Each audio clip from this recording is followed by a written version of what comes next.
Sejam bem-vindos novamente à Nova Máquina do Tempo. Estou aqui com o último bloco com o professor Carlos Zacarias, né, nesse canal que discute filosofia, ciência e política. A gente tem falado muito de política. E agora nós vamos falar sobre o futuro da democracia, algumas coisas mais positivas que estão acontecendo no mundo, não é, professor? Para a gente aliviar um pouco a barra dos nossos professores que estão assistindo, a gente terminar num tom mais positivo. E eu vejo coisas positivas acontecendo no mundo. Hoje o político mais popular dos Estados Unidos é Bernie Sanders, com mais de 65% de aprovação da população. E o movimento progressista está crescendo a larga escala lá. E esse movimento progressista tem várias características que eu acho interessantes. Uma delas, o que eles defendem como central, não receber dinheiro de grandes corporações. Eles não aceitam. Existe o Justice Democrats, que é um grupo que está identificando pessoas para serem candidatas pelos Estados Unidos todo. E uma das exigências que eles têm duas exigências centrais.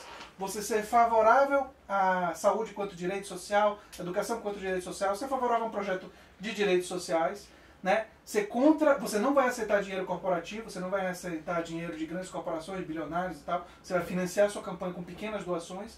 E a terceira coisa você vai ser contrário a subsídios estatais para o grande capital. Quer dizer, enfim, um projeto de esquerda democrática, né? E eles estão crescendo, estão se fortalecendo. Nós tivemos na Inglaterra o crescimento do Jeremy Corbyn, com o trabalhismo inglês, retomando um trabalhismo inglês que tinha sido abandonado pelo Blair, que fez o caminho da centro-direita, né? Ele caminhou para o centro, e agora o Jeremy Corbyn muda. Syriza na Grécia, que é um projeto... Apesar daquele momento posterior ao plebiscito, né? Exatamente, mas nós temos na Syriza... Mas sim, o Syriza continua sendo importante. É um partido de... Podemos na Espanha. Podemos na Espanha e nós Jean-Luc Mélenchon na França. Nós temos no mundo surgindo algumas coisas que sinalizam para a possibilidade de uma outra vertente progressista. Né? Pois é, André. É bom a gente terminar com algum laivo de esperança, né? Nesse ambiente tão distópico que estamos vivendo. O Brasil está, né? Vivendo mais distópico do que os outros. Mas é a esperança que o Brasil pode reverter isso. Nós estamos vivendo um momento mais confuso, mais conturbado. Imprevisível. Porque é a marca de uma derrota. Nós sofremos uma derrota. Né? Sofremos uma derrota e derrotas cobram um preço alto.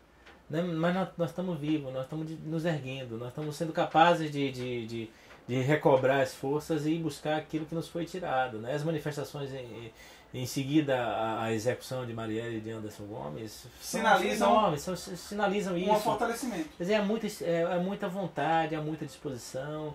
Né?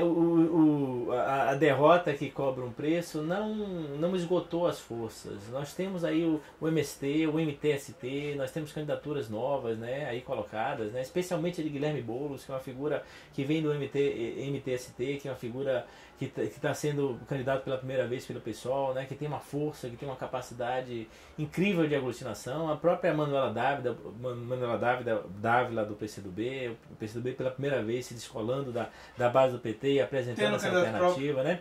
O fato da prisão de Lula unificando as esquerdas, né, unificando os setores que tinham se afastado do petismo. Por diferentes projetos. Né? E unificar não é dizer que nós vamos estar nas barbas do lulismo, não. Nós não vamos caminhar junto com o lulismo, né? É preciso lembrar a famosa frase de Lenin, né? Que dizia atacar juntos, marchar separados. Essa é a tática da Frente Única, né? Essa é a forma como a esquerda deve atuar nesse momento. Esse é o entendimento que eu tenho, né? E que parece que boa parte da esquerda está tendo, que não pode haver dúvida entre nós que a luta neste momento é a luta pela liberdade de Lula, porque lutar pela liberdade de Lula é lutar pelas liberdades democráticas nesse país. Então nós não podemos ter dúvidas de quando é que temos que caminhar juntos e sabermos quem somos os nós e quem somos eles. Né? Então quando a gente recobre essa capacidade e a gente vê o povo na rua, é magnífico, é maravilhoso marchar ao lado de pessoas que às vezes você não encontrava tanto tempo. Encontra lá. Né? Encontra nas lutas. Né? Nós tivemos o Fórum Social Mundial agora em Salvador. Nós nos conhecemos em sala de aula, mas eu me lembro de encontrá-lo na greve da UFBA. Né? Na greve da UFBA, né? Eu fiz parte do comando de greve de 2012 e 2015. Exatamente. E eu estava lá com você porque eu era professor da UFBA naquele momento. Em 2015, né? Exatamente. Exato, né? E quantas jornadas nós fizemos juntos, né? E às vezes jornadas específicas, agora estamos jornadas mais amplas. Né? Tem um seminário nacional sendo organizado com disciplinas do golpe todo. O seminário deve ser no Paraná.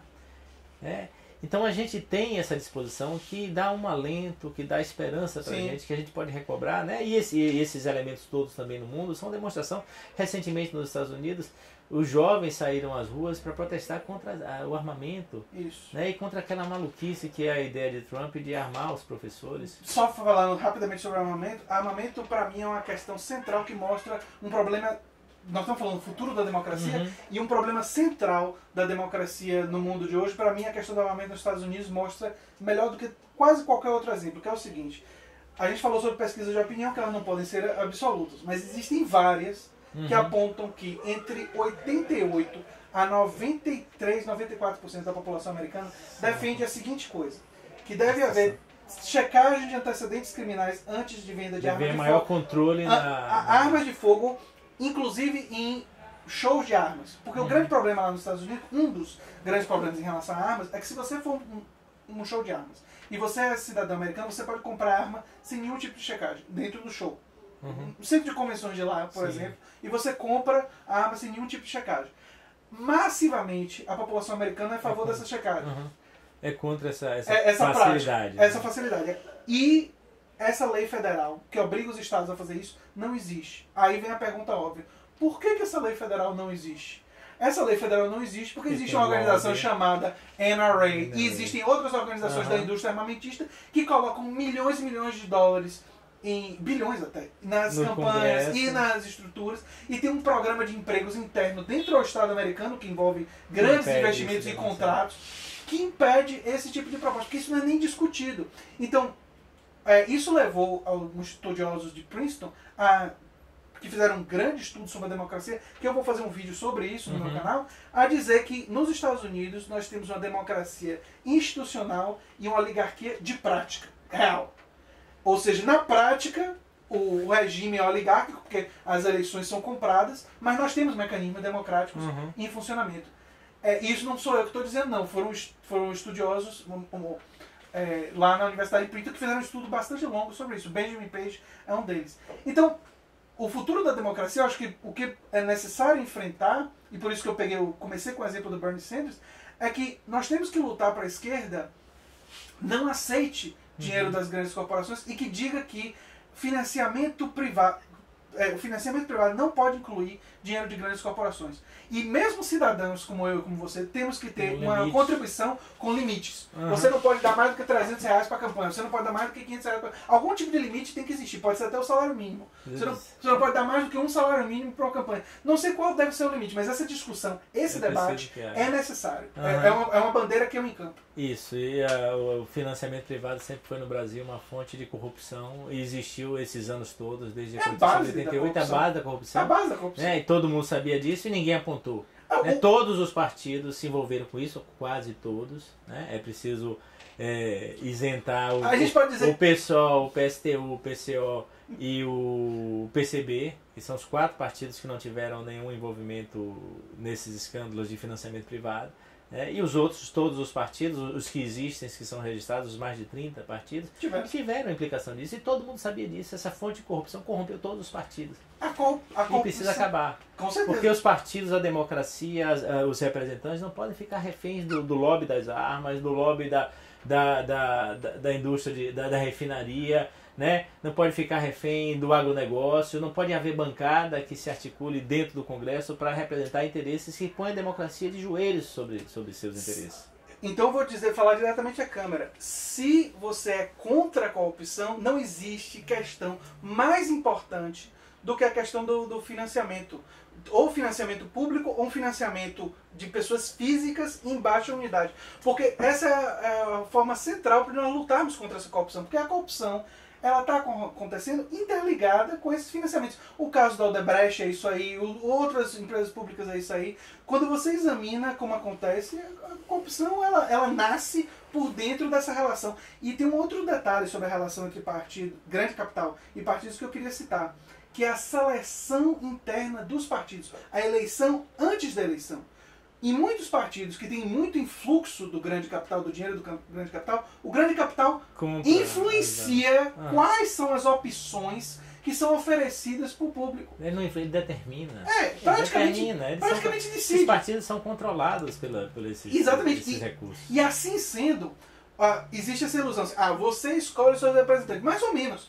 Porque você escolhe os representantes que são nos cargos executivos, principalmente nos cargos executivos, os que foram pré-selecionados pelos partidos. E os partidos grandes, a maioria deles, praticamente todos os partidos grandes, tem um processo interno de seleção no qual ou o grande capital decide, ou o grande capital tem uma enorme influência em qual vai ser o candidato. Normalmente um candidato que aceita dinheiro do grande capital. Porque o candidato que disser, como Bernie Sanders disse lá nos Estados Unidos, não aceito, é muito difícil ele conseguir ser candidato. Então se você quer lutar contra a corrupção e quer lutar por uma democracia efetiva e não oligárquica, como é a avaliação que é o que existe lá nos Estados Unidos, eu acho essa questão central. E esses elementos todos da antipolítica, né, que levaram a vitória de Trump lá e ameaçam levar um candidato da antipolítica aqui à vitória, que é um candidato no meio da política, mas da antipolítica, tem que ser banidos, tem que ser evitados, tem que ser impedidos de chegarem nesse lugar, porque é o fim da democracia. Com certeza, professor. Eu queria dizer agora para vocês que eu agradeço imensamente a participação do professor Carlos Zacarias, o primeiro entrevistado do canal, que foi meu professor. Né? É claro que Gastão e Tatiana, eu aprendi muito com eles, então são meus professores de outra forma, mas professor de sala de aula, de eu sentar, enfim, desse ambiente de sala de aula, ele é o primeiro que é meu professor assim, então agradeço muito, torço muito para que a gente continue na luta e continue construindo um movimento progressista dentro do Brasil com essas ideias, né, que a gente... O meu canal, como eu já disse desde o início, não é um canal que pretende ser neutro, ele tem um posicionamento político que eu venho explicando, eu chamo de libertário de esquerda, mas vou elencar mais detalhes. E se você gostou dessa conversa, peço que você se inscreva no canal, ligue as notificações, porque ainda vamos ter muitas outras conversas com grandes figuras, especialistas, e também quero futuramente entrevistar e conversar pessoas do povo. Uma ideia do nosso projeto é ter especialistas em diferentes áreas e trabalhadores e outras pessoas que vão trazer uma perspectiva única em várias questões que são importantes para o nosso país e para o mundo. É isso aí, gente. Muito obrigado, professor. Obrigado, André. Sucesso ao canal.